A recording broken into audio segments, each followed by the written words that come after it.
1 revision class number 1. Ladies and gentlemen, it's 9 o'clock. And when we say 9 o'clock sharp, we want to stick to the sharp part. Okay. So let me give you a question. Let me first send you a quiz, a poll for you to just answer.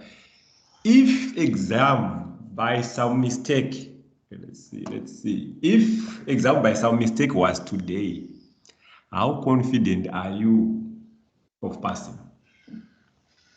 Make your choice in the chat. Make your choice. There's a pop-up or poll which came up there. How confident are you of passing?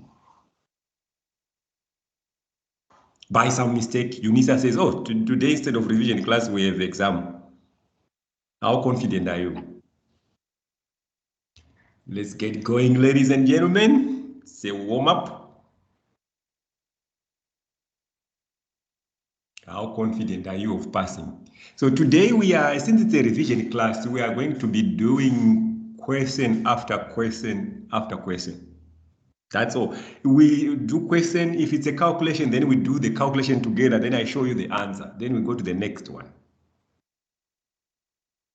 Oh, Jacqueline, that's great. Extremely confident. That's really good. So since we are doing question after question, ladies and gentlemen, my request to you is, if there is a poll which is quick, let's be quick to answer it so that we can cover, because I think probably I have maybe 23 questions. Not all calculations, some theory, but quite a number which are calculations which would need a bit of our time. So ladies and gentlemen, I'll request that if give me this 1.5 hours, in the sense that if your phone is, if someone is WhatsApping you, you can just forget about them in the meantime. So that, because I want to say when it's 10 o'clock, when it's 10:30, we are done, you are free. And also just make sure, ladies and gentlemen, that you are muted so that we don't get too much feedback on the line, okay? So now the results are saying, of the 16 people, or actually for the 17 people who responded, 6% are extremely confident, which is 1%, okay? When you say 6%, it looks like it's more people. 9 people are somewhat confident, which is good, which gives us like 10 people quite confident, more than 60%. 2 are somewhat not confident. 4 are extremely not confident. I'm worried about the 4 who are extremely not confident. Ladies and gentlemen, give it time. Give you this module time so that when the exam comes, you are extremely confident. You are extremely confident of getting your distinction in the bag. I think I told you before, I got a distinction in this module, and that distinction helped me finish my degree in a reasonably short time. I think I finished my degree in 3.5 years as a part-time student. I had my family going, I was married early, my family was going, I was working, but 3.5 years I was done because I needed the degree. I think lots of you need the degree, otherwise why would you punish yourself coming here? So make sure you are ready and make sure you are preparing to get a distinction. Okay, let's get started. So first question. What is the semi-strong efficient market in terms of the efficient market hypothesis? Option number 1, markets that are always the most efficient way. Okay, sorry. I need to send you a poll. I need to send a poll, not just read to you. I need to send you a poll so that you can make a choice. Okay, option number 1, markets are always the most efficient way to allocate resources. Remember, the efficient market hypothesis, semi-strong, asset prices already reflect all historical information about the asset. Semi-strong, asset prices already reflect all publicly available information. And option 4, Asset prices always already reflect all the facts about the state of the market. Make your choice, make your choice, make your choice.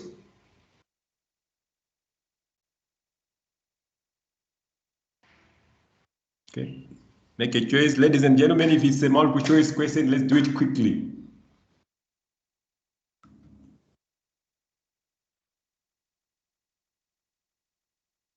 It's 9:05. If it's a multiple choice question, let's do it quickly so that we move. Because the more we cover, the better you are. Because then it means your quality of time you spend with us, today is much better. Okay, let's see who is not muted there.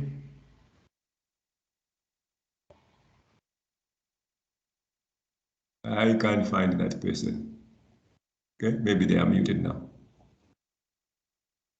Okay, so we have our 11 responses. I think we can move on. We can go and look at the answer. Oh, sorry, jumped. Okay, what is the semi-strong efficient market in terms of efficient market hypothesis? It means asset prices already reflect all publicly available information. Remember, ladies and gentlemen, this efficient market hypothesis says there are three forms of efficiency. Weak form, where market prices reflect historical information. Semi-strong, all publicly available information. Strong form, all information. Okay. Let's go to the next question. There will be a poll for you. Okay. Same area, same chapter. We are still dealing with this efficient market hypothesis. A market efficient in the strong form has these characteristics. Oh, that's poor grammar there. My mother will be angry with me for the grammar. Let's make a quick choice. Quick choice, ladies and gentlemen. Give me the 1.5 hours and then let's focus. Make a choice, let's focus.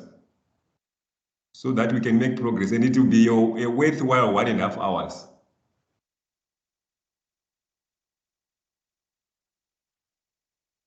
Okay, make a choice, make a choice, make a choice. So a market efficient in the strong form has these characteristics.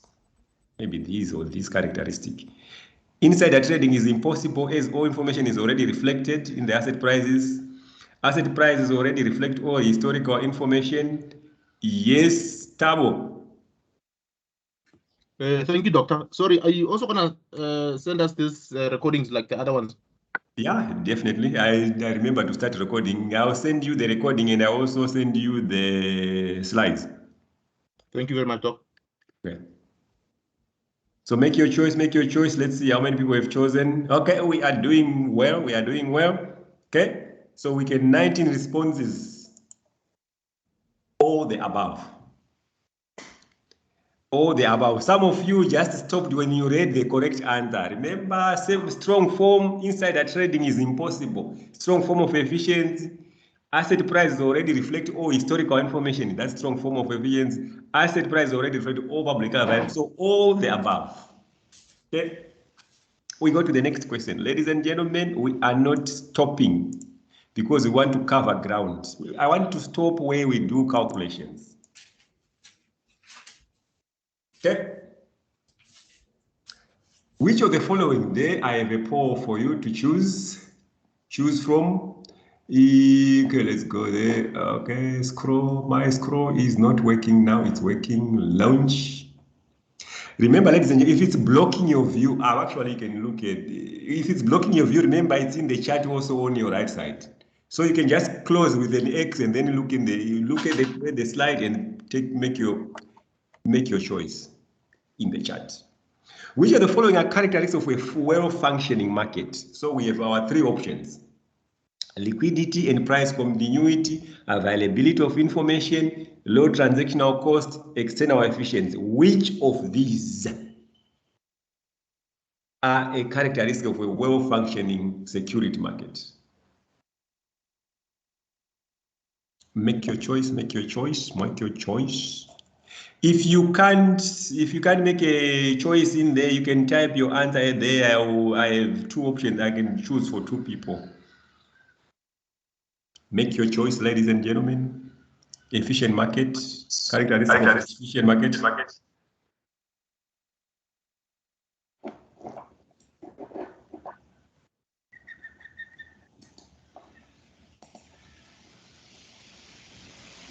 Characteristics of an efficient market. Make your choice, make your choice. 8 responses. Let's push it, ladies and gentlemen. The last time we had 20.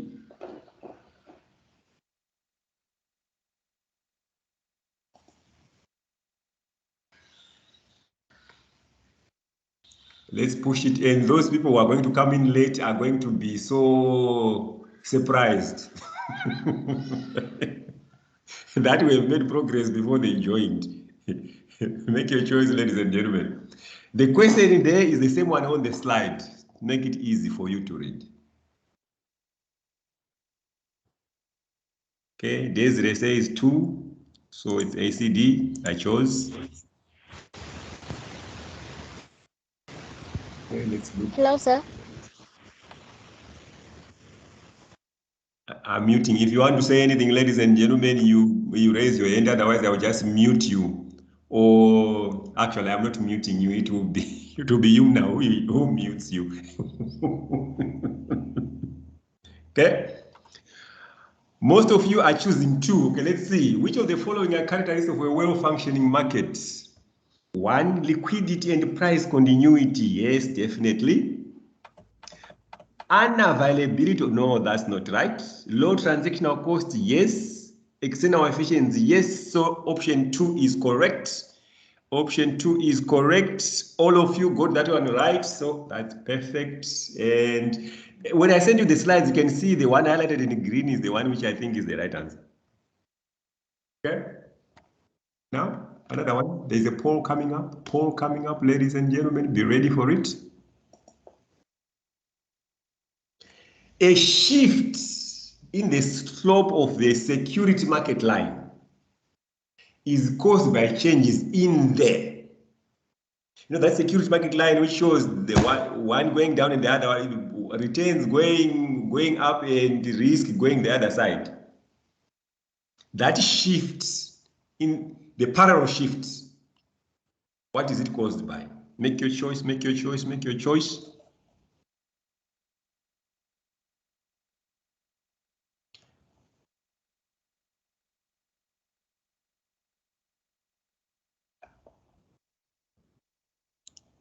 Yes, Verushka. Hi, sir. Sorry for raising my hand. I can't send any messages in the chat because it says I'm not a member. Plus, there's no poll that's picking up on my laptop, like showing. That's always that's sometimes a problem which we can't solve because most of you will have access, if you will not have. Okay, now I have more hands up. Let's see. Okay. I don't know what. Okay, you can. What's your choice? Maybe that will be easier. What's your choice in the 4 options? While I'm looking at the other end. Verushka, what's your choice? No, Verushka doesn't want to talk anymore. Lebone, your hand is up.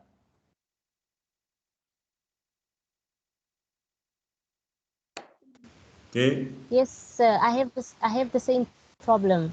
We have the same. Someone is advising if you sign out and sign back in, sometimes it works. Okay. If you sign out and sign back in, sometimes it works. No book here. No book here. I can choose D. It's option D. Oh, option D. Okay. You are choosing D. Okay. Option D. Submit vote. Okay. So we have all our. Okay. Let's move on. Let's see. I think those who chose option. Let's see. 12 people chose D. Only 2 people chose. Most of you chose D. Which I think is right. Is right. Yes, you can see. Let's take this to that pointer. Where are you, my pointer? My pointer is hiding. Now it's okay. So the parallel shift we're talking about is that, I think you understand that. So it's a change in risk-free. There you go. Next one. Next question. The poll is coming up. Change in the gradient of the slope of the security market line are caused by changes in the change in the gradient, not a parallel shift this time. Changes in the gradient, what causes that? Is it beta? Change in the standard deviation? Change in risk aversion? Change in risk-free?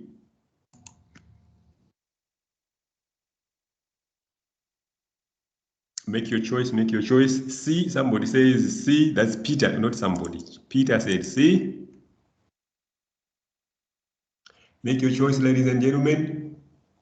Let's make a quick choice so that when we settle on calculations, we can spend good time doing calculations. Remember, ladies and gentlemen, we are going to have another revision class next week. It won't be the same thing. The module is large enough to accommodate more questions. So we will have different questions. Okay, we have 17 people. I think we can move on. I think we can move on. Let's see. Yes, people will say, okay, 6 said beta, no, standard deviation, no, risk aversion.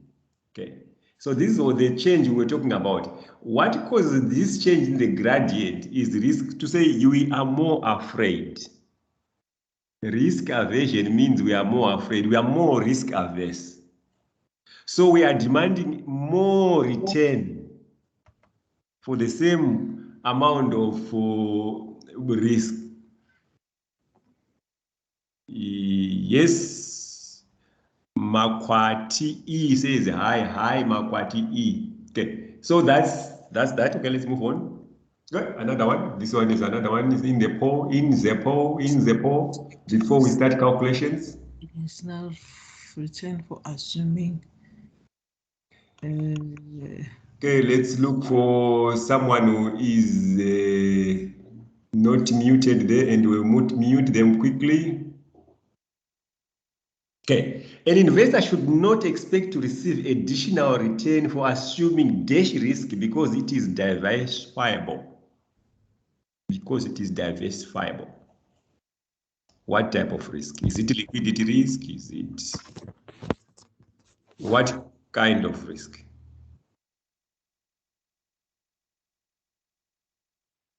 Make your choice, ladies and gentlemen, so that we can make progress. John, I see Matwala's hand up. I'm not sure if Matwala has a question. I thought we spoke to her before. Lebone. Spoke to her. Oh, Lebone, you spoke to her. Okay. I think we spoke to her before. And let's see. Let me put a hand down first. Okay. No. All right. Yeah, Thank okay. you. Down. Okay. Thank you. An investor should not expect to receive additional return for assuming what type of risk? Liquidity, systematic, total, and systematic. 22 responses, and Peter says option 2, systematic. Submit. 5 more seconds, ladies and gentlemen. We have lots of people. Now we have, I think, 61 people. So we need to up this number. Okay. We will look at, remember, systematic and unsystematic. Okay, ladies and gentlemen, it's unsystematic. Most of you chose systematic. So we are saying any investor should not expect to receive additional return for assuming this type of risk. Because if you are an investor, you are diversifying. So you are doing away with unsystematic risk. Remember, unsystematic risk is this company-specific risk. So the more you diversify, the lower it becomes. Okay. Done. Let's go to the next question. Next question is a calculation. Ladies and gentlemen, there you are. This is an interesting calculation. It will take a bit of time. That's why we're rushing through the theory. A company has a beta of 1.4 The market rate is 12%, the risk-free is 6%. The company is expected to pay a dividend of 5 Rand per share next year with no further growth anticipated. Determine the value of the firm's ordinary share.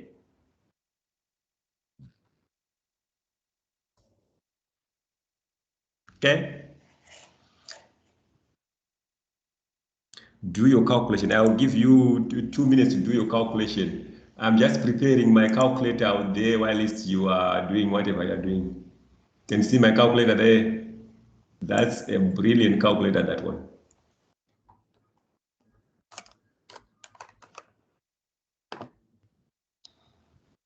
Okay, after about 30 seconds, I'll shoot a poll where you can make your choice.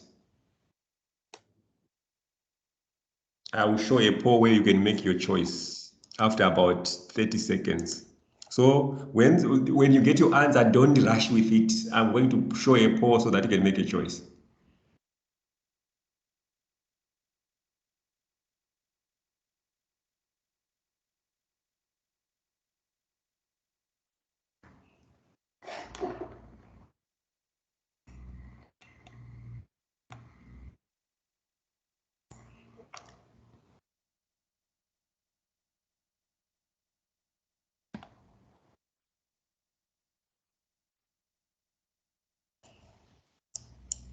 Remember, ladies and gentlemen, if it's blocking you but you can actually see the same question is there, so all the things are in the question. Make your calculation and make your choice.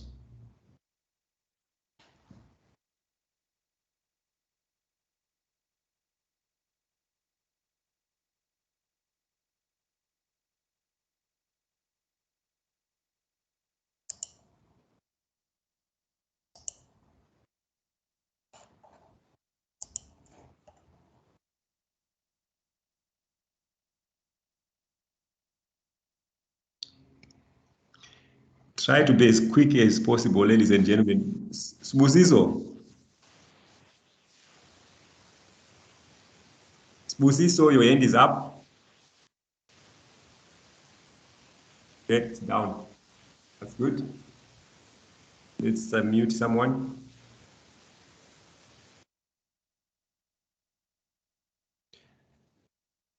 Verushka says it's 3472, making a choice for Verushka there. Oh, so Verushka, when she signed back in, she could now use the chat. That's good. Sbusiso, your hand is up. No, it's not. Yeah, I can. Oh, it's Can up. you hear me? Yes. Oh no, I was saying that I can't make. It doesn't give me options to make. What is this thing? What's your answer there? Option 2. Option 2. Oh, okay. Yeah. So it you are says I'm not a joining. member of. Yeah, it says I'm not a member, so I can't make. What is this thing? Verushka was having the same problem. She logged out quickly and logged back in, and suddenly Microsoft allowed her to make choices. Oh, okay. It might be worthwhile trying. Oh, are we gonna have a break? I don't want to miss anything. Okay, wait for the next question and then wait for the next question and then you can go out and log back in. It's about 1.5 hours, no break. Oh, okay, no, it's fine.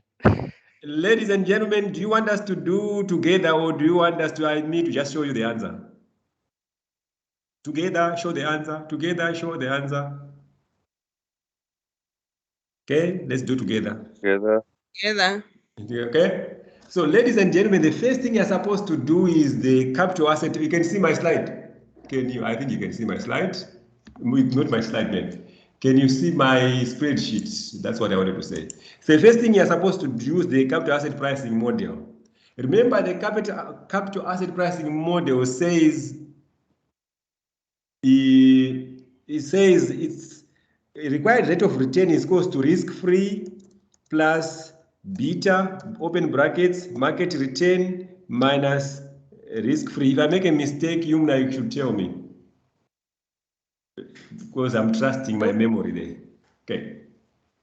Then we know that dividend discount model says equals to price is equals to D1 divided by required rate of return, but normally there's a G, so they would say minus G. Okay, now once you have that, you are in business.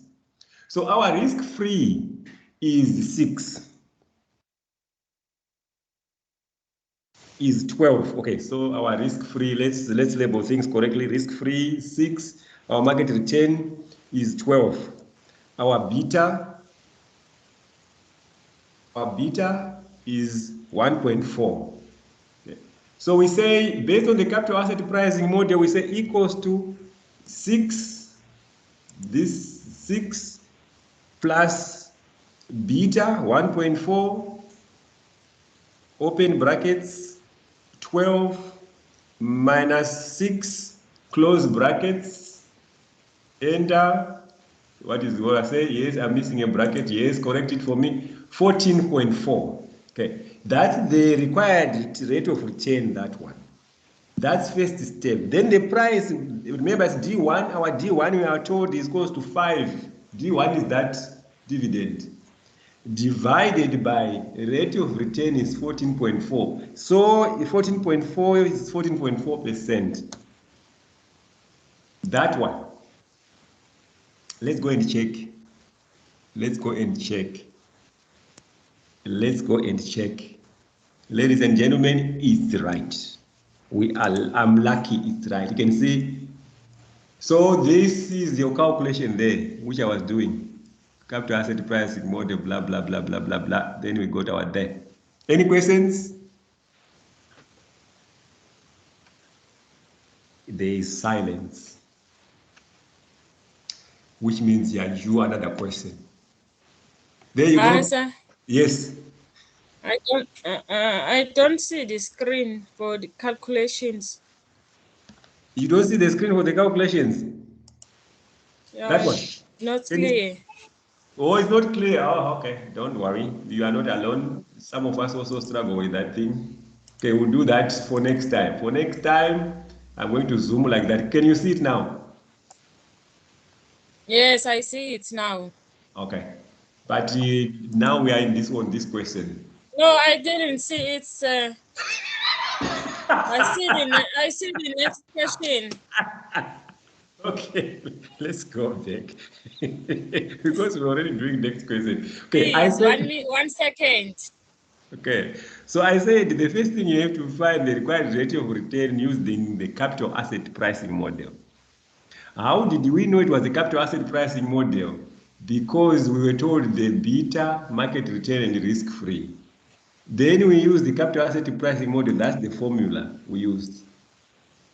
Then we said the price is equals to D1 divided by required return minus G, but there was no G, so we can say 0 there. Then we said our risk-free was 6%, market return was 12, our beta was 1.4.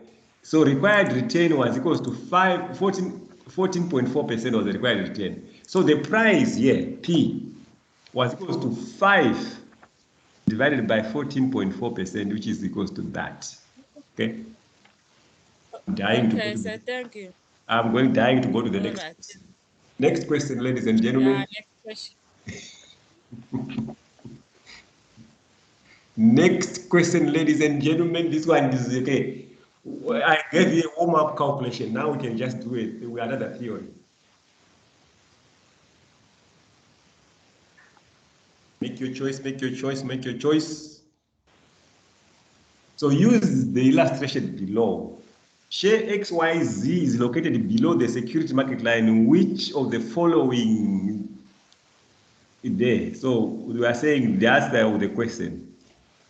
The following statement is correct. So which one is correct about there? Is it share XYZ is overvalued, is undervalued, is properly valued, is marketable valued? That one. Make your choice, make your choice.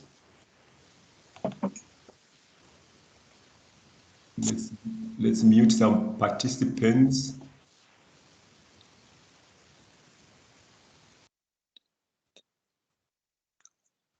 So that we have a completely silent line.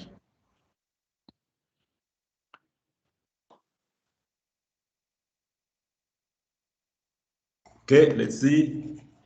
13 people. Ladies and gentlemen, we need more than that. This is a theory question. No bullshit. No bullshit, your hand is up. Pardon me, I can't hear I you. chose option 4. Oh, you chose option 4. Okay. Option 4. Hello? Yes, I can hear you. Yes. Option 4.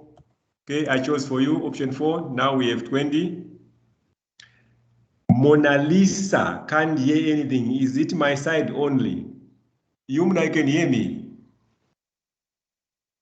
Yes, I can hear you. As long as Yumna can hear me, then we have to, it's your side.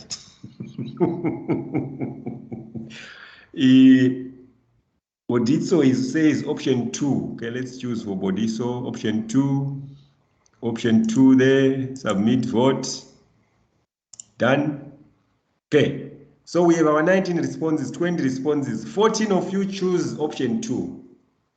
Actually 15. Okay. So this share is, let's say share is overvalued. Tick. Undervalued? No. Share is properly valued? No. Is marketable value? Okay, let's go to the answer. This share is overvalued. Okay, why do we call it overvalued? Okay, someone is not muted. Ladies and gentlemen, please remember to mute yourselves. Otherwise, I'll be distracted looking for who is not muted. Okay, option 1. So this thing is overvalued, not undervalued. Why do we call it overvalued? Because you can see it has more risk in form of beta than expected return. It's only undervalued if it's above the security market line. If it's under, then it's overvalued. Okay. During my days when I was doing face-to-face, I would say, if it's under, it's over. If it's over, it's under. Which means if it's under the line, it's overvalued. It's over the line, it's undervalued. Oh, it makes so much sense to me. Ha! I love that one. Okay, Sekedi, I see you have a new hand up. I just wanted to know, are we going to get the slide presentation after the session? This is going to be a secret. It is a secret between you and me and Yumna. We are going to keep it to, okay, sorry. I'm going to share the recording, which we started recording at 9 o'clock. And I'm going to share the slides in PDF for you to go and play with and practice. That's what we're going to do. Oh, okay. Thank you. This one is an interesting question. Nobushed, is your hand up or is it the old hand? Oh, sorry, I forgot to lower hand. Yeah, you might end up with a sore hand.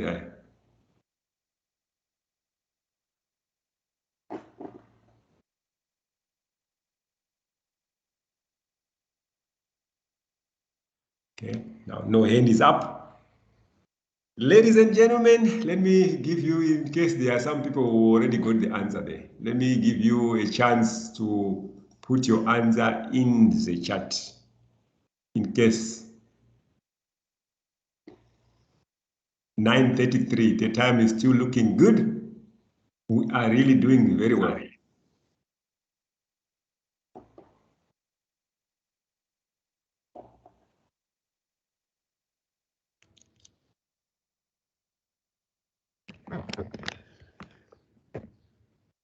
Mute.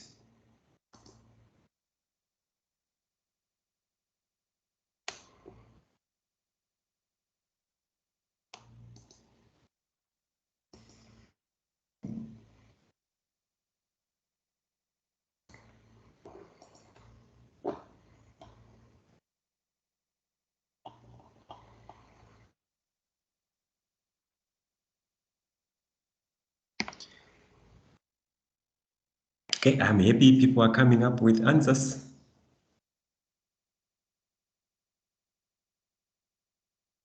This is the arbitrage pricing model. I remember one of the lessons my Yumna was conducting, there was a question on the arbitrage pricing model. So when I saw this question, I said to myself, well, let's make use of it.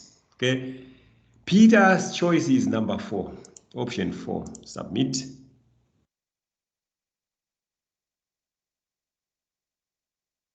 Okay, 30 more seconds, and then we do this thing together.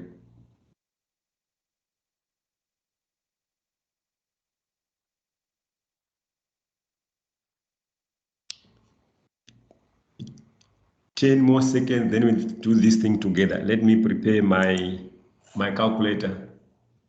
Calculator, let's remove what we did before. And let's not block that number. Our calculator there. So we are preparing our calculator. So we have our share A. Okay, we need our formula there. And we have our share A and our share B. Okay, ladies and gentlemen, I can see most of you go, he said option number 3, followed by a few who said option number 4. Okay, let's do this thing together. If I make a mistake, you stop me. So we say the arbitrage pricing model says the required rate of return, similar but different, similar to the capital asset pricing model. Who is ruining our life now? Our life is completely ruined. I can tell you, ladies and gentlemen, my life is ruined already. Okay, now it's better. It's back. It's no longer ruined. So it's risk-free.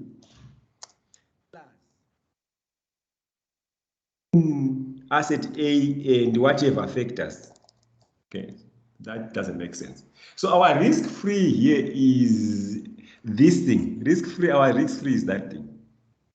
So then we say return of A is equals to 3.2 plus, we open our blankets. So A is 0.75 times that, 0.75 times 4.4 plus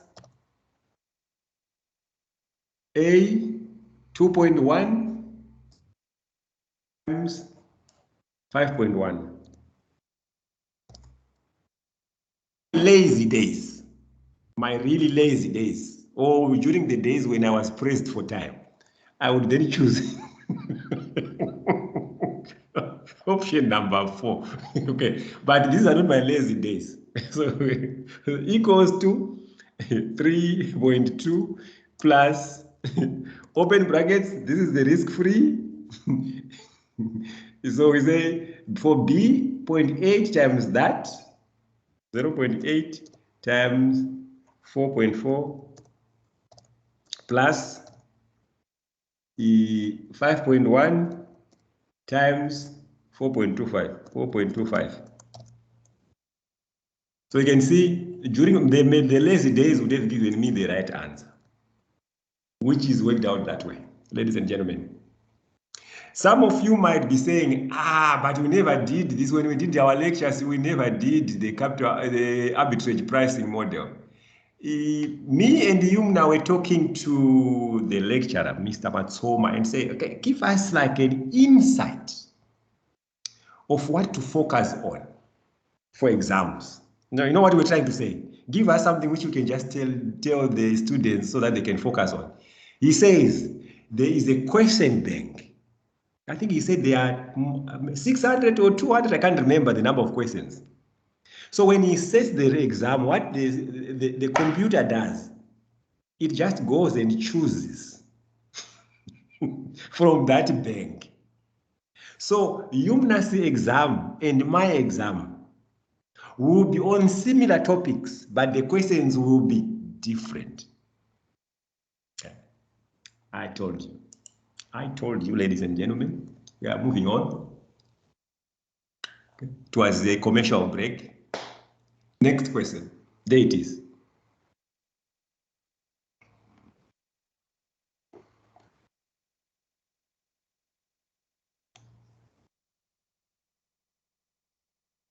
There is your question. At 9:40, I'm gonna put a poll up so that you can make a choice.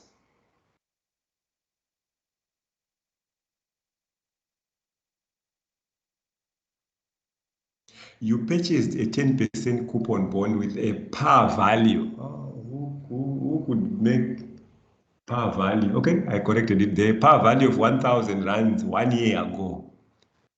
That now has 6 years remaining to maturity. At the time of purchase, the yield to maturity was 8% compounded quarterly. Calculate the amount you paid for this bond 1 year ago. Ladies and gentlemen, okay, Verushka has an answer. Let me launch my poll, which means we are ready to put the answer in the poll.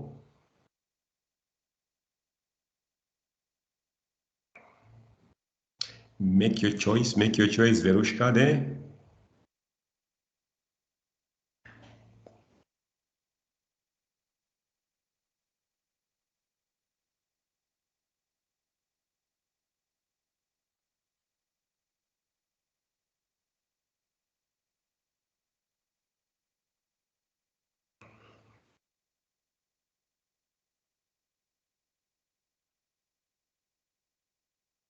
At 9:43, ladies and gentlemen, we are going to be doing this together. But please post. So I'm giving you like 1.5 minutes to do this.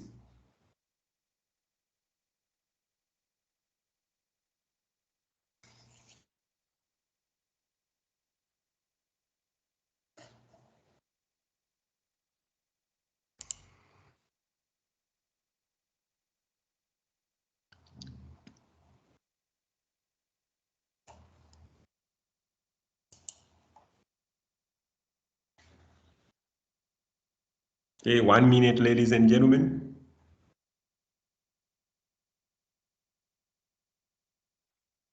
Okay, my calculator will come up in the meantime. Just cleaning it up.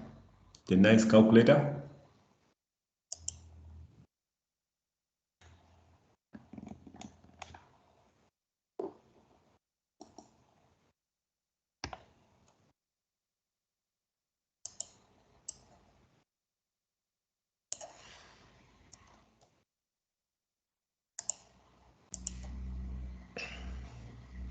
Okay, I can see lots of people have already answered. Okay, ladies and gentlemen, let's read this question together. You purchased a 10% coupon with a par value of 1,000. So let's put our coupon in the meantime. Hi, sir. Yes. Hello. Yes, I can hear you. I got. What did you get? I got option 4. Option 4. Okay, let's do Option this. 4. Okay, I chose for you, Nombushe. Okay, that's good. That's good. Okay, now PMT in the meantime. It's 10% coupon with a par value of 1,000. So let's put 100 in the meantime. You see why I'm saying in the meantime. 1 year ago, that now has 6 years remaining to maturity. So 1 year ago. So which means 1 year ago, it's 7 years ago.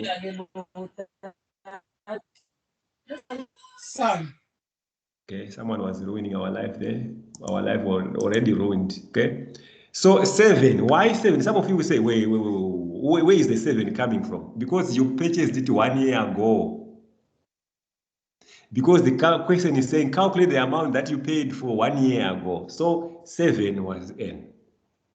At the time of the purchase, the yield to maturity was 8% compounded quarterly. It changes everything there. That we are told is 8%. Okay, so because we're in Excel, so we say 0.08. But it's compounded quarterly, so things start to change. So this now becomes that divided by 4 equals to that divided by times 4 and equals to quarterly that divided by 4. Okay, I'm hoping you are understanding why I'm dividing by 4. Because it's compounded quarterly. So Excel being Excel, we take our financial calculator up. Where are you, financial calculator? Now we want to find the present value. So then we say present value, we say our rate is that one. Our NPAR, the period, is that one. Our PMT is that one. Sorry. Our PMT is that one, 25. Our future value, because we are told it's 1,000. Okay, let's see. Ladies and gentlemen, it's 1106.41 according to my calculation. Okay, let's go and check some. We are right. Option 2. I think some of you made a mistake of, most likely you didn't do that quarterly story. Okay, so you can see here. Okay. Faith, talk to me, Faith. Yes. Say I just want to find out for payment, aren't we supposed to put a minus when you're putting it? Because we get it as a negative value, or is it fine? Doesn't matter. It does matter because payment, remember, you are receiving it. What matters is to say, are you being consistent? If you are saying payment, PMT, I'm hoping PMT, you are talking about PMT. Yes, I am talking about PMT. PMT you are receiving, so it's a cash inflow. Yes. And the 1,000 you are going to receive it, so it's a cash inflow. So the two are going to be two positive values. I beg your pardon. So you said even the okay, the future value is just positive, and then only the payment that should be negative, right? Then the PMT should be positive, the future value should be positive. Okay, let's put our future value there, which we were stingy. Why is, okay, that's a good question actually. Why positive and negative? Remember, we are talking about cash flows. We are saying when the bond matures, you are going to receive 1,000. In the meantime, you are going to receive an interest of 25 every quarter. How much did you pay? That's the way the negative is. Because the negative is your cash outflow. How much did you pay for that thing? Yeah, because I got it as a negative. Okay. So. You got the other as a negative. Yes, which sir. is correct. Okay. Nobushke, talk to me. Nobushke, you don't want to talk to me anymore? Okay, you are doing like that now? Okay, I'm going to the next question in the meantime. Sir? Yes, Nobushke. Hello? Yes, I can hear you.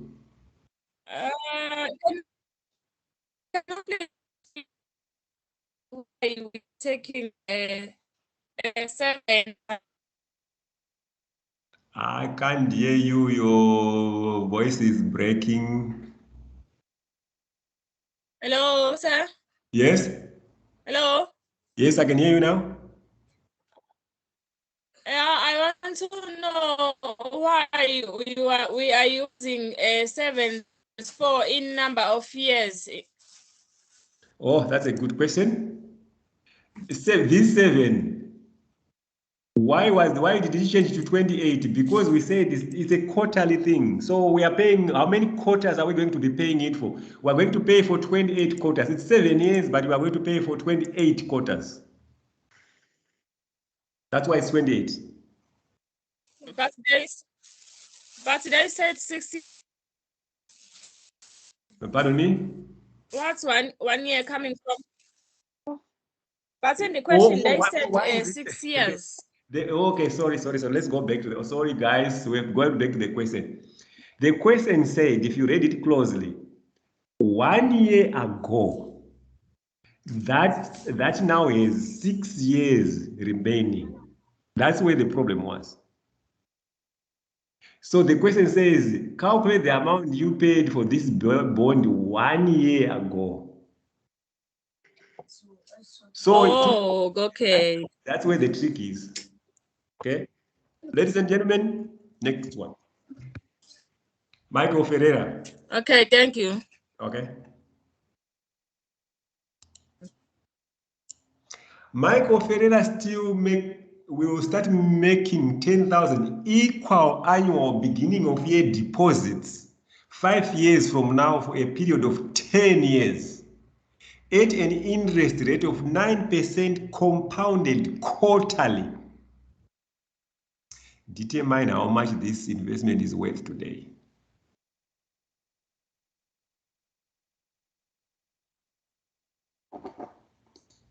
Don't, if you get your answer, ladies and gentlemen, keep it for a short while, and then I will put a poll up. Let me look for the poll while I'm saying that.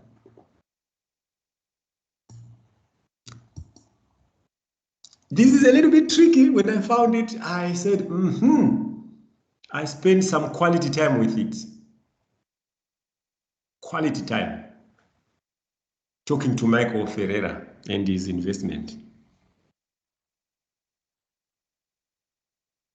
There it is. The question on the slide and the one on the poll is exactly the same. So you can just look on the poll and do your calculations and then make your choice.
When we see 9:53 and a half, we are going to be doing this thing together, ladies and gentlemen.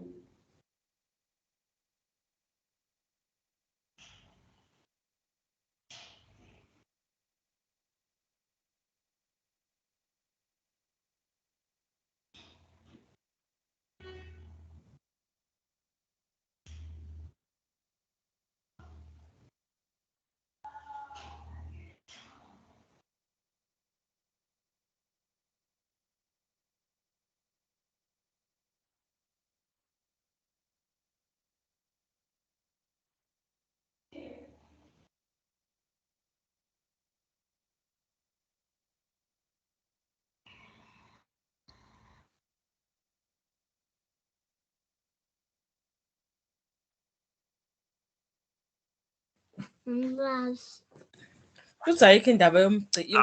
that baby is in class, ladies and gentlemen. Finance is done by babies now.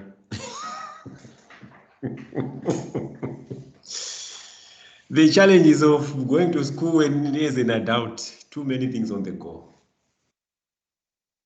Okay, let me prepare my calculator.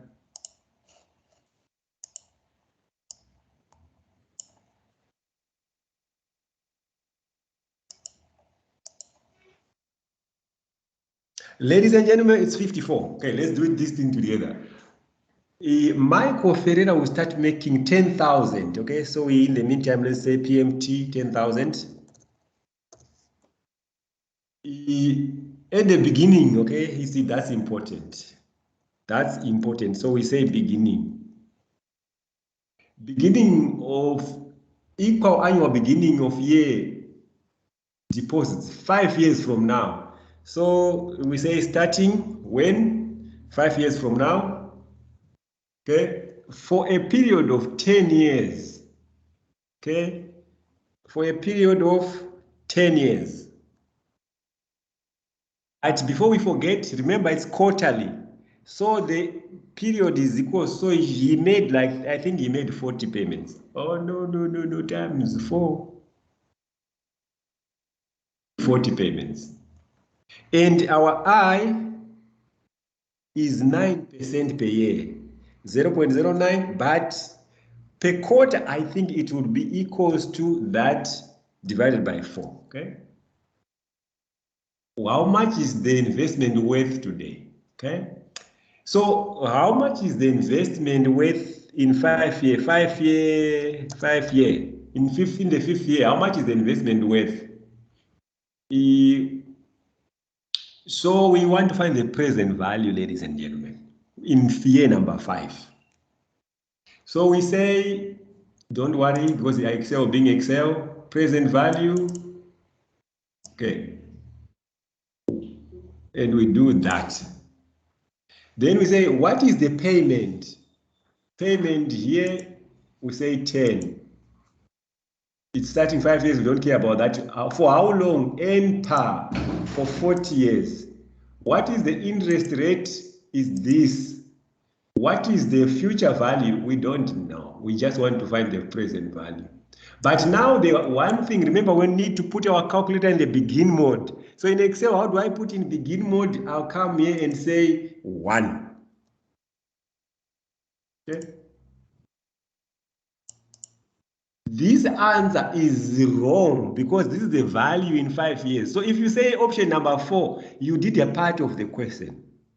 This answer, you see, in the exam, you come out and like my daughter, every time she comes out of the exam, you know, Dad, I think I got more than 90. Meanwhile, she was choosing option 4, which is wrong.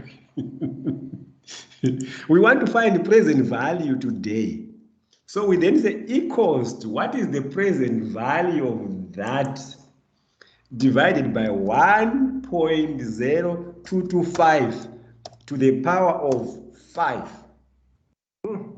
I'm lying. It's not to the power of 5. It's to the power of 20. Let's see. Oh, something went wrong. What's wrong there? You see that number? Hold your breath, ladies and gentlemen. Let's see the other calculation, if it's right. Let's compare to the calculation we did together. Ah, we are right. Any questions before we go to the next one, ladies and gentlemen? Any questions? You saw where you... So I can see 3 people got it right. 6 people were on their road to getting it right, but they celebrated too early. Peter?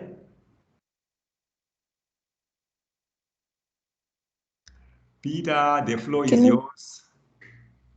Can we just remove the Excel so that you can see the word calculations? Yeah, hating my Excel, okay? There.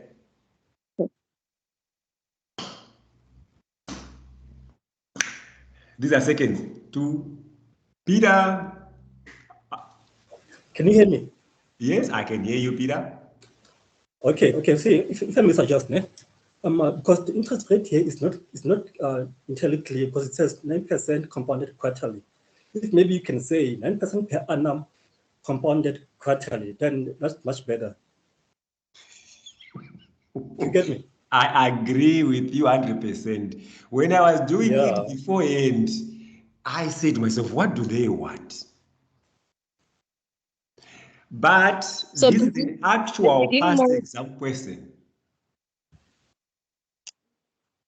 So the beginning mode, do we set it before we start the calculation or when we're busy with the calculation? I think at any point, but I think you said it before you start. I'm not too familiar with what calculator you are using, but use begin mode. You said it before you start the calculation. I think most calculators would work that way. Oh, okay. Peter, this is an actual past exam question. So which meant if you got 267, if you got 167, you were marked wrong. So I just took the past exam question and gave it to you. It's not going to be fair all the time. That's life. Ladies and gentlemen, the seconds are up. Let's go to the next one. Now we have a 2-stage dividend discount model. Walk in the park, walk in the park, walk in the park. Okay, close that one.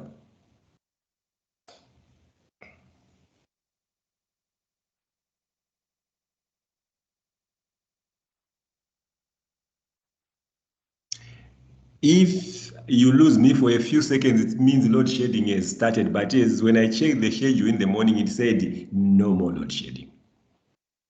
Okay.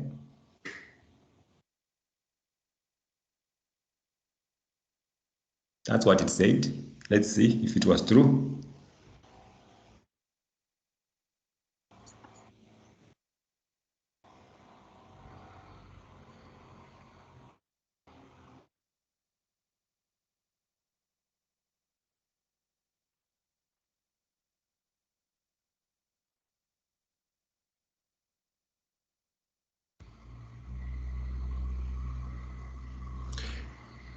Okay, ladies and gentlemen, I think you are due to see your poll. I think you wouldn't mind it.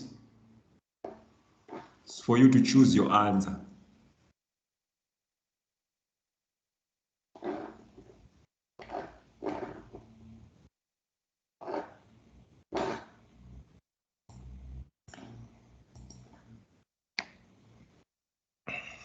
You can just make a choice.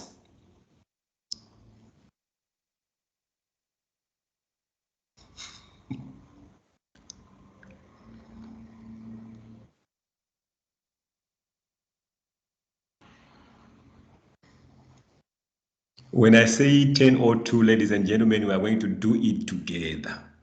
So rush so that you can make your choice.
Ladies and gentlemen, it's 3 past. 3 past, I gave you extra time. Okay, let's do this thing together. This is a dividend discount model. This is a relatively easier question. So HS Limited paid a dividend of R1.40. So our D, we put it down, R1.40. Okay. Assume the dividend will grow by 10% per year during the next 2 years. So we say D1, we grow it by 10%. Ladies and gentlemen, we are growing our dividend by 10%. D2, we grow it again by 10%. We are growing it by 10%. Where's the multiplication sign? Okay, then we stop there. After that, the growth rate is expected to remain constant at 5% per year. So, okay, we calculate our D3. Why do we calculate our D3? We need it.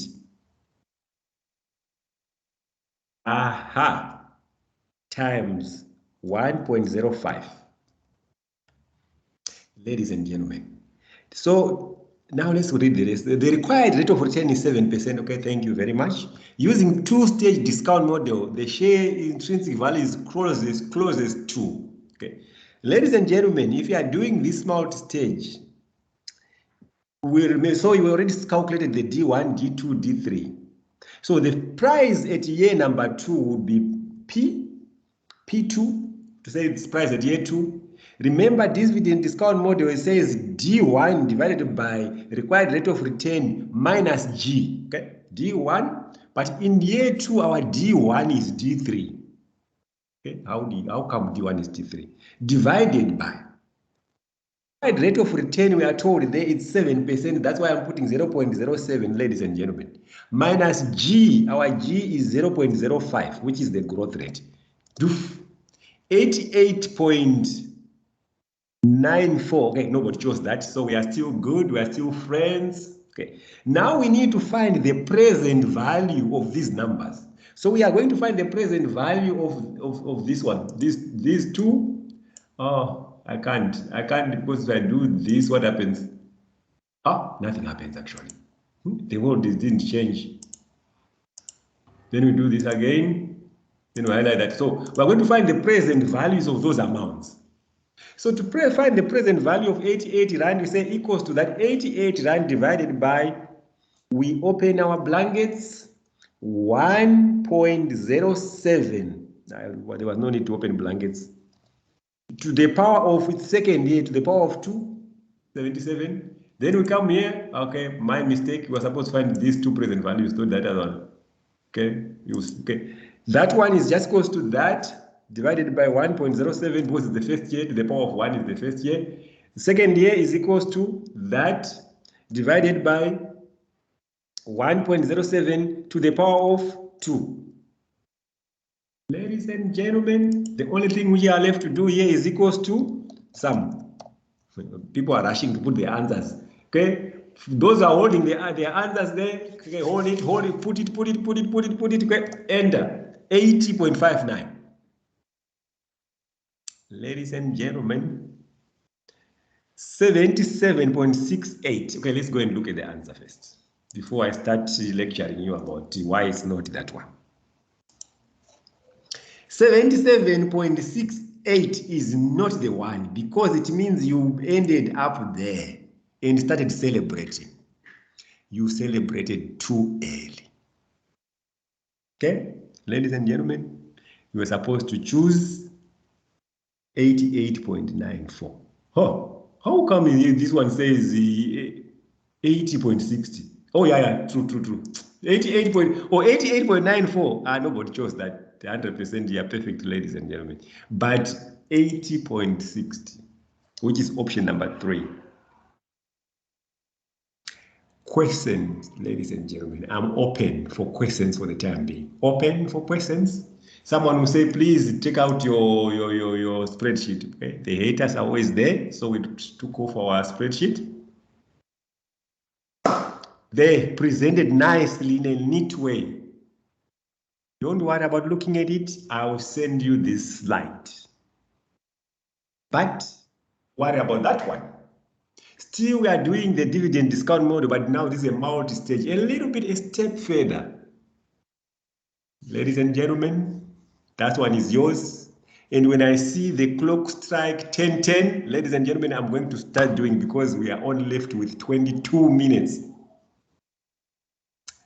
I might be having fun, but some of you might be keen to say, when is it gonna finish? Ladies and gentlemen, I'm dying in this class. That one is yours. I will put up a poll in the next, at 9 past.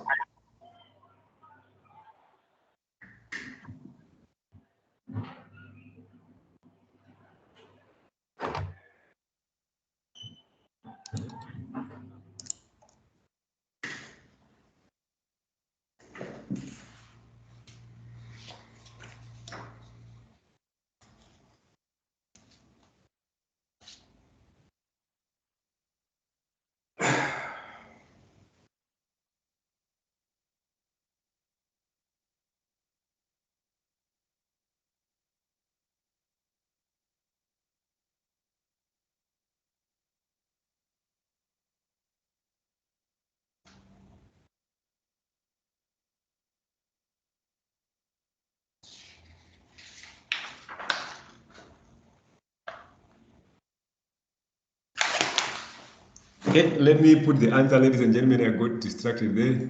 Let me put the answer up. The poll up, not the answer up. The poll up, ladies and gentlemen. The poll is up. The poll is up. You can make your choice.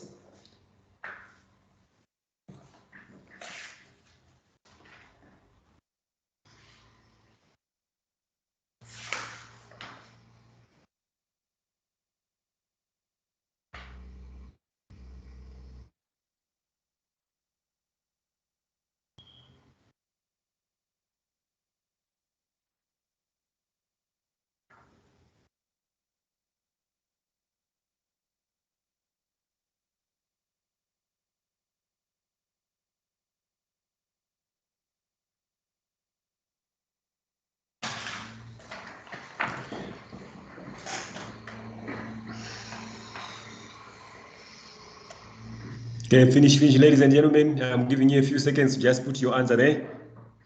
Okay, while I'm also preparing my calculator.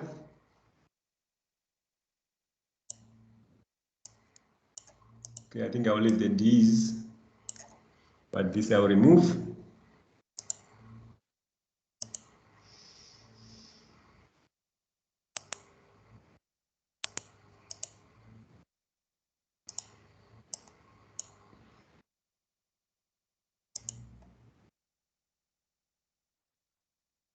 Okay, it's okay. Let me choose for Francis 28.46. One thing I want you to look at, ladies and gentlemen, the most interesting thing, if you look at those answers, they are very close to each other. So when you are doing your calculations, make sure you are not rounding off too early. You see 28.78, 28.46, those answers are too close. Okay, but let's do together. Together, Alpha Corporation paid a dividend of R1 per share. So our D1, ladies and gentlemen, we are told it's R1. Assuming that over the next 3 years, dividend will grow as follows: 25 in year 1. Okay, so in year 1, we are already growing our dividend, 1.25. In year 2, 15%. 15% in year 2. So we are already growing our 125 by 15%. Ladies and gentlemen, in year 3, 10% equals to 10%, 1.1. Our dividend is growing. Thereafter, the growth is expected to level off at a constant rate at 5%, D4. We need D4, ladies and gentlemen. So equals to, it's going to level out for 5% times 1.05, ladies and gentlemen. Okay, so to find the price, it's the same that why we did that a short while ago. Just, what else can I do? Otherwise, why am I working? It's easy. Equals to, remember, price at year 3 is equals to D1. D1 hour is equals to dividend number 4. Required rate of return minus G. So we say equals to dividend number 4 divided by required rate of return, we are told, is 10%. 0.1, ladies and gentlemen, minus growth of 5%, 0.05, ladies and gentlemen. Enter. 33.20. Let's see if, okay. Okay, nobody made that mistake yet. Okay, now what we are left with is only finding the present value. Okay, so present value of that is equals to that divided by 1.1 to the power of, it's year number 3, ladies and gentlemen, to the power of 3. Then D3 equals to that divided by 1.1 to the power of 3, ladies and gentlemen. Don't panic. This one to the power of 2, 1.1 to the power of 2, ladies and gentlemen. This equals to that divided by 1.1. Then what we do here at the bottom, ladies and gentlemen, we add everything. It would help if you had an equals to. We're now adding. We add everything, and our Excel is unhappy with adding. Who knows why it's unhappy? I don't know. Equals to sum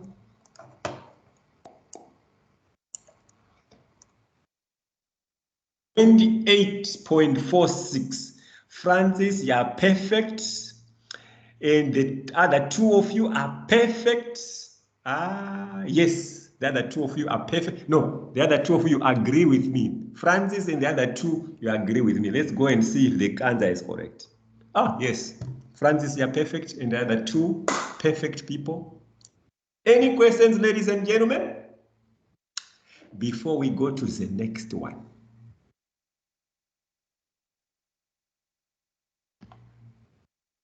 People are saying we are tired of you, John. Let's move on. So I can show you the nice calculation is shown nicely here. Okay, ladies and gentlemen, that one. Yours again, yours truly. There.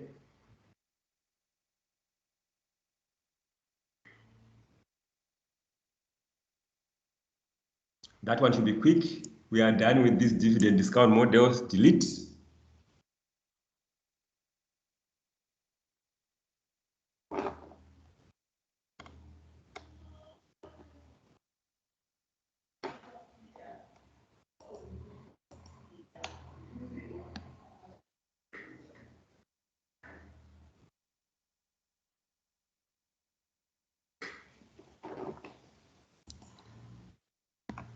Now we are talking bonds, ladies and gentlemen.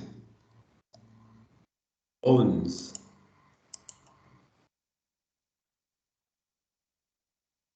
Okay, at 17 past, I'm going to show you the poll where you are supposed to choose. 14 minutes, stay hanging there, ladies and gentlemen. Only 14 minutes left of this torture. Some people are saying, oh, no, it's not torture, it's joy. That will be me.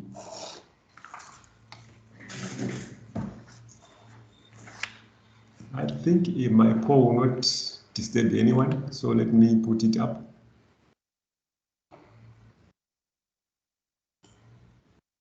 Nobushe. Nobushe. I got option 1, sir. Option 1, okay. I'm choosing option 1, Nobushe, for you. Anyone else who can't vote, please. So when we see 17, ladies and gentlemen, we know that we are in business. We start. We do our thing on the spreadsheet.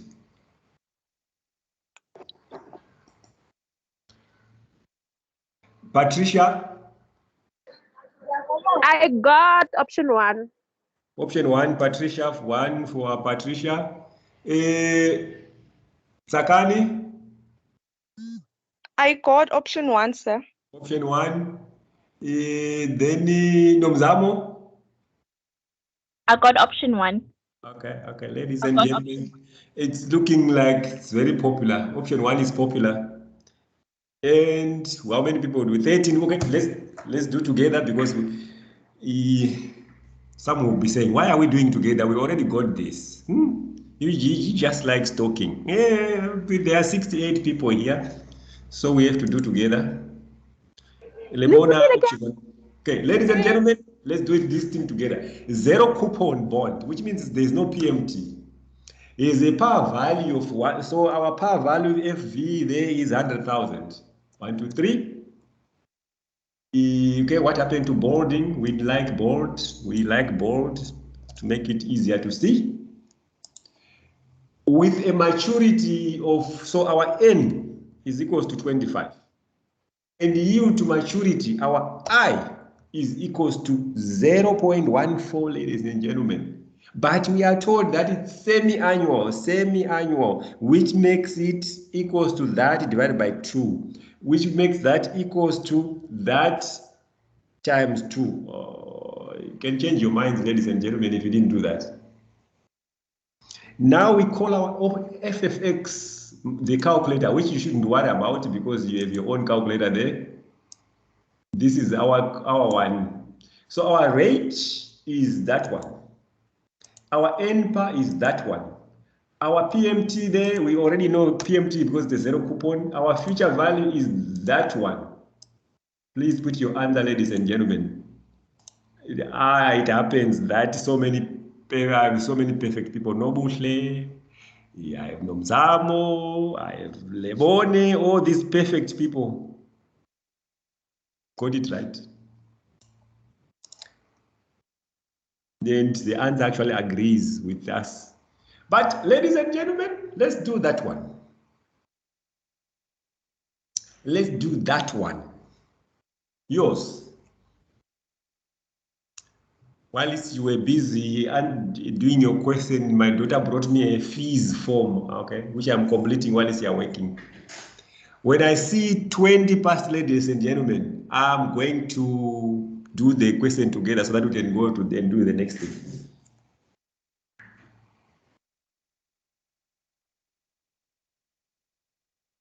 And there's a poll coming up. Actually, there's so much empty space. I think I can actually show the poll. It won't ruin anyone's life.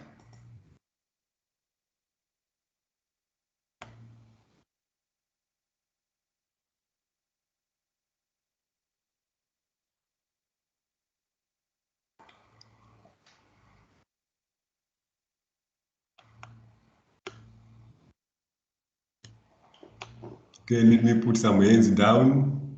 Oh, Patricia. I got option 4. Option 4. Okay. Yes. Talking option 4 here. Submit. I also got option 4. You also got option 4. Nomzamo, you also got option 4. Okay, I have some very fast ladies here. Nobuhle, you already got an answer?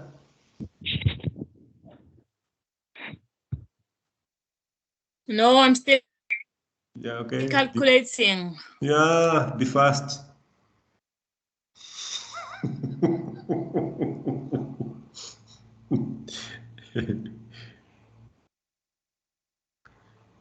See, I'm difficult to please. Ladies and gentlemen, okay, let me put up my spreadsheet. It will not ruin anyone's life. Okay, but let me just do that. Let me move this thing down. It's not going to disturb anyone.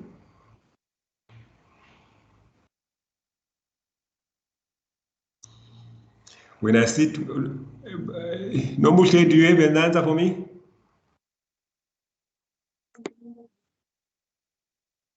Okay. You are doing that now.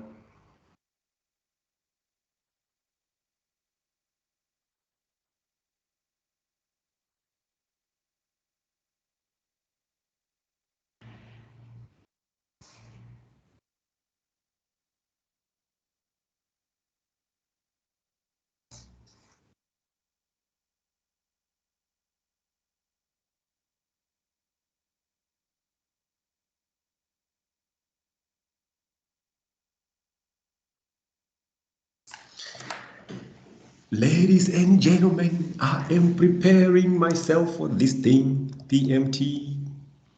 Ladies and gentlemen, we are preparing. Nobuhle.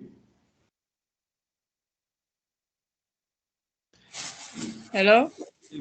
Why was it taking so long? Well, I am confused because I don't know. Equivalent yield. Yes, I don't know equivalent yield because I have a present future value and the markets and I'm not sure. But Maybe, I doubt that we are looking maybe for. just look for I. present Maybe value. just look for I. But I have 8% there. It's not I. Calculator give me error. Because 8% is not I. 8% is the PMT. What's 1.2 is? Okay, let's talk about Desiree. We are going to share the recording and the slides. Yumna says we can't keep this thing a secret. We are going to share all these things. Okay, 23 past, ladies and gentlemen, let's do this thing together. It's 23 past. An investor has 8% annual paying bond with a par value of 1,000. So we already know that 1,000 is our future value.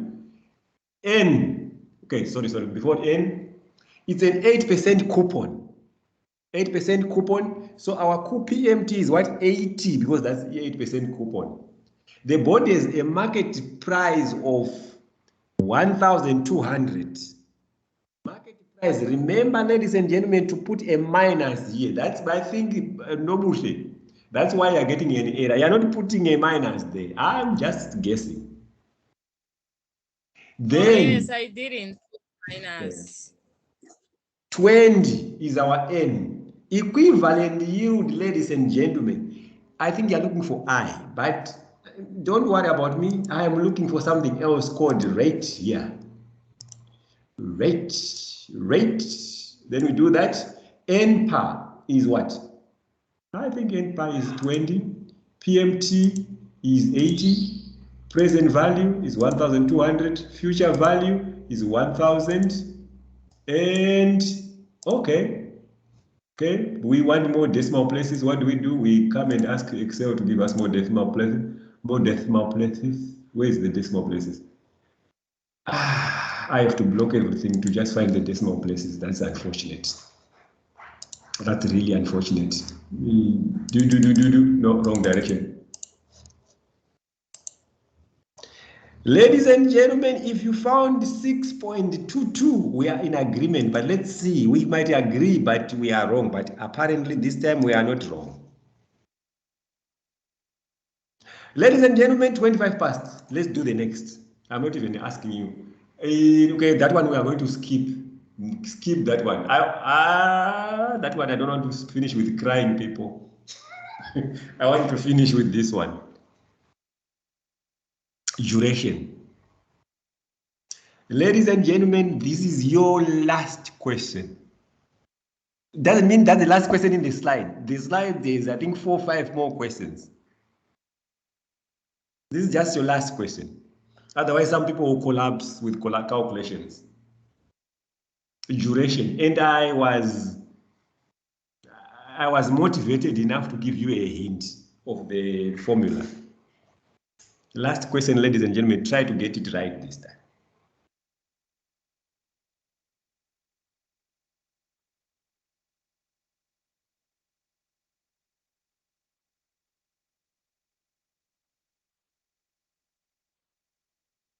And I think there's a poll for it. Let me look for it. I don't think it, okay, I don't think it will ruin anyone's life.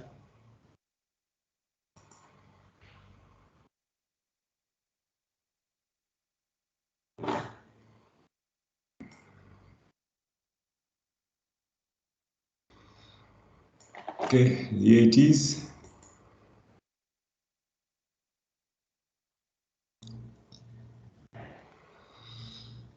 The poll is up.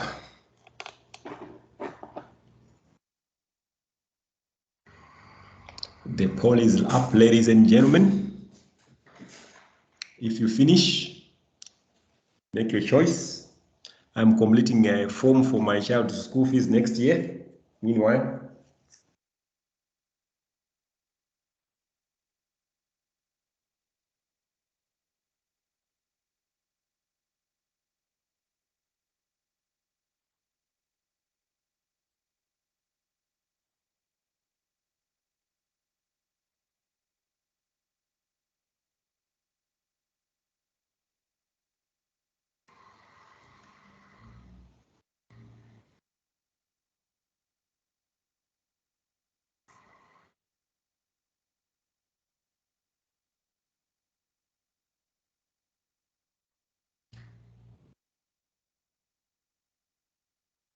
when I see 29 past, ladies and gentlemen, I'll have to do it so that we can finish on time. We started on time, we are going to finish on time. If you were late, sorry, very sorry.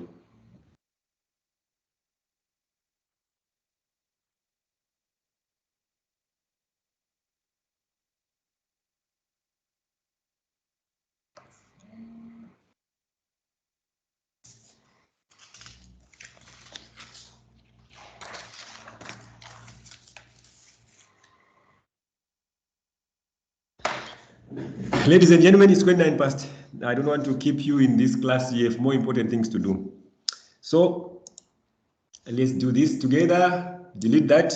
Ladies and gentlemen, if you find the duration, you can as well just say V minus V naught V plus before you even start anything. Then you can just say here FV, then you say PMT, you say I, you say, what else is missing? With everything, I think. Coupon. No coupon we have. So we say PV here at the bottom in case we miss something. So now let's go to the question. Compute the duration of the following bond assuming a 1% change in yield, yield to maturity. Time to maturity is 5 years. Is a semi-annual bond? Okay. It's a semi-annual bond, and we know that its value is, or future value is that PMT coupon rate at 8%, but it's a semi-annual, so 8%, so we put a 40 there. Our I, what's our I? 12%, so we put a 6 there, 0.06. I'm even late for my class. Who is trying to ruin our life when we were finishing nicely? Okay, what else is missing? What else is missing? Oh, present value there, we are given at 852.80. to find if the yield changes by 1%. If the yield changes, okay, let's do it on the slide. If the yield changes by 1%, meaning it has gone down by 1%, this yield, it's now 11%. So our I now become, oh, why is this thing trying to make our life so hard? We were friends all along, but now we are not. Okay, now we are back to be friends. Remember, we are saying yield changes by 1% from 12% to 11%. Therefore, divided by 2 becomes 0.055. From 12%, if it goes up by 1%, 13%, then this becomes 0.65. We need more decimal places so that we can show correctly. More decimal places, more places for decimals. The other direction, the other direction. Okay. We know that that is 1,000. That one remains the same. I can go and close that person down. Otherwise, our life is ruined. Okay. Now we want to find present value. So we say equals to present value. Now we are doing things very quickly. That's why we are no longer showing that thing. N per, okay, N per is missing. Let's put a 0 there. N per is missing. PMT is 40. Future value is 1,000 there.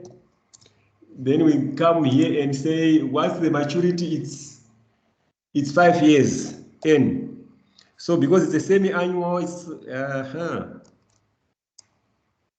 finishing in style. What style? We need, yeah, that's better.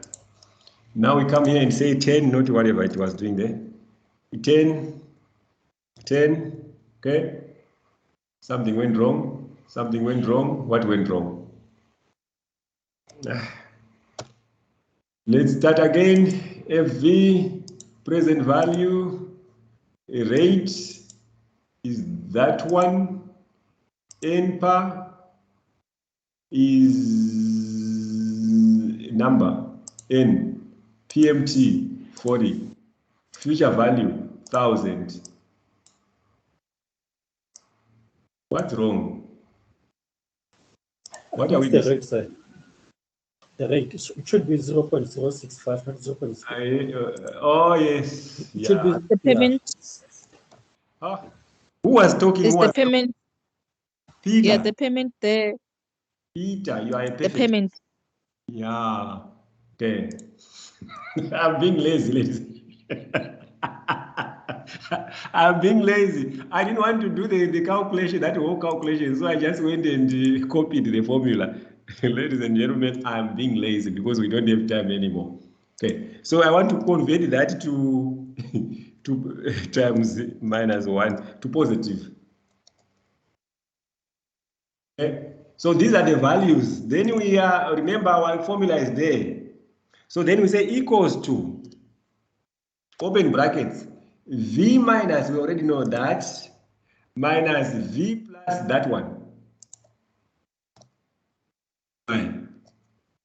2V, so we say 2, open bracket, okay, so brackets are already open, 2 V naught times change in yield. We are told it's 1% change in yield, so we say 0.01. Close blankets, 3.9.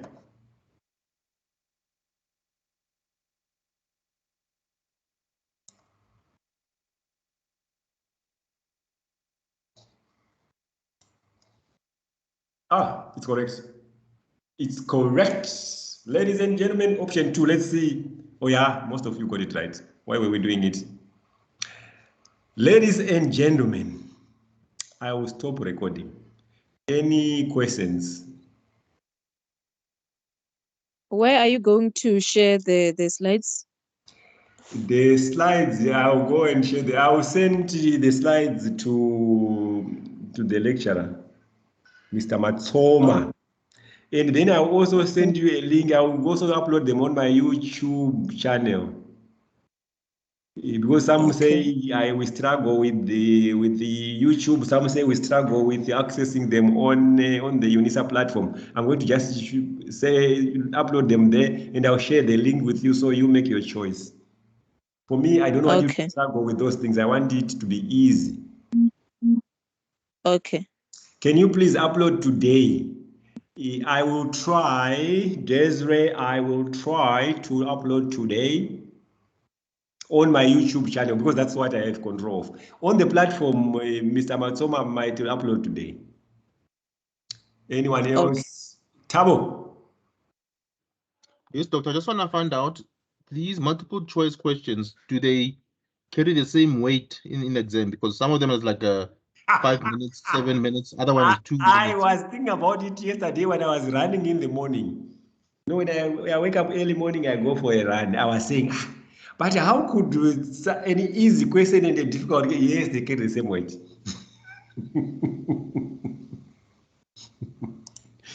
I was thinking about it yesterday, actually.